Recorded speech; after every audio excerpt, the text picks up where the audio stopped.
Le riconoscete? Le graffe con le patate. Oggi le facciamo insieme.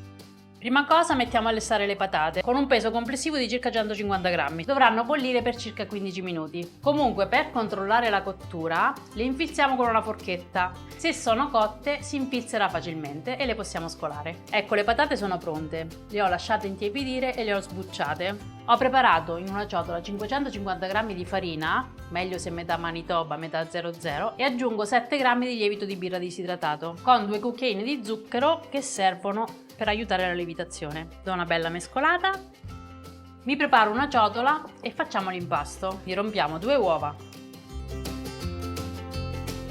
aggiungiamo 120 g di zucchero, la scorza grattugiata di un'arancia e di un limone, aggiungo anche una bustina di vanillina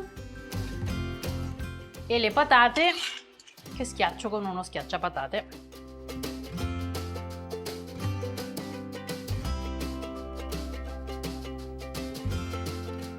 Mescoliamo bene con una forchetta e aggiungiamo 200 ml di latte tiepido, 50 g d'olio di semi di girasole e la farina che metto poco alla volta.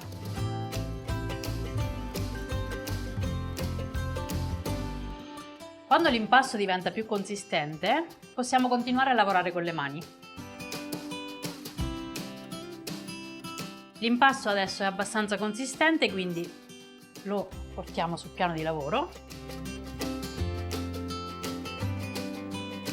Finiamo di impastare. Continuiamo ad impastare sul piano di lavoro, aggiungendo un pizzico di farina ogni tanto se necessario. E eccolo qua, dobbiamo ottenere questa consistenza.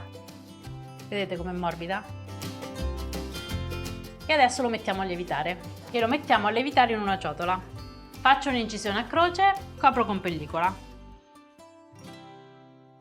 L'impasto dovrà lievitare al caldo fino al raddoppio del volume. L'impasto è lievitato, ha raddoppiato di volume. Adesso lo porto sul piano. È un pochettino appiccicoso, ma è normale, Basta pochissimo, non lo rimpastiamo. Adesso infariniamo tutto per bene, aggiungo un po' di farina, ma proprio un pizzico, e lo allargo leggermente col matterello fino ad ottenere lo spessore di circa 1 centimetro, 1,5 centimetri. Mi sono preparata dei quadrati di carta forno per appoggiare le graffe, un coppa pasta del diametro di 8-9 cm, però se non ce l'avete potete utilizzare anche una ciotola, una tazza oppure un bicchiere, e la punta di una sacca a poche, di cui utilizzerò questa parte qua per fare il foro centrale. Col coppa pasta facciamo tanti dischi. Con la punta facciamo il foro centrale e in questo modo diamo forma alle graffe. Togliamo tutto l'impasto avanzato.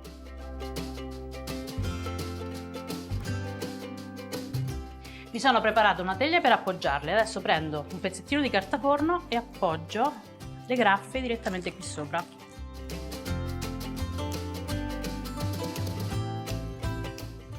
Le ho coperte con pellicola per alimenti e le lascio lievitare ancora una ventina di minuti al caldo. Le graffe hanno lievitato, siamo pronte per friggerle. Ho messo a scaldare dell'olio per friggere. Ho preso un tegame bello largo e io di solito friggo con l'olio di semi di girasole, ma va bene anche l'olio di semi d'arachide. La temperatura ideale per friggere è attorno ai 170 gradi. L'olio è caldo, ho abbassato la fiamma al minimo, mi preparo tutto l'occorrente che mi servirà subito dopo la frittura. Quindi mi metto comoda, mi preparo un vassoio con carta assorbente per scolare le graffe e un piatto con lo zucchero per passarle perché va fatto quando sono ancora calde. Iniziamo a friggere.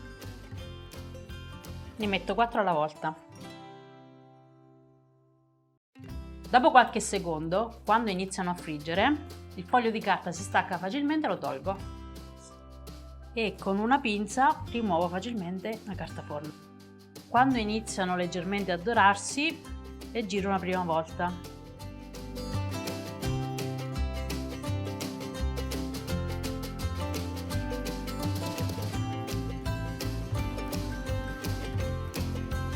Quando sono belle dorate le possiamo scolare.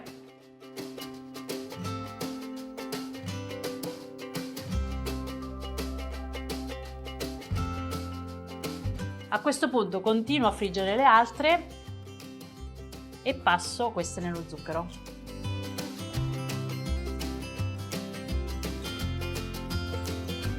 E eccole pronte! Queste sono perfette naturalmente per il periodo di carnevale. Se vi è piaciuto il video mettete tanti bei like e condividete e ci vediamo alla prossima ricetta. Ah, non vi ho fatto vedere come sono dentro. E con la scusa faccio anche l'assaggio. Sono super soffici.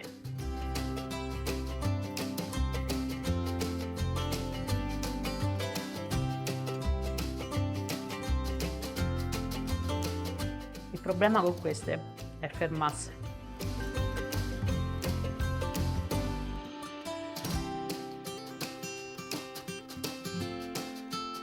Ciao!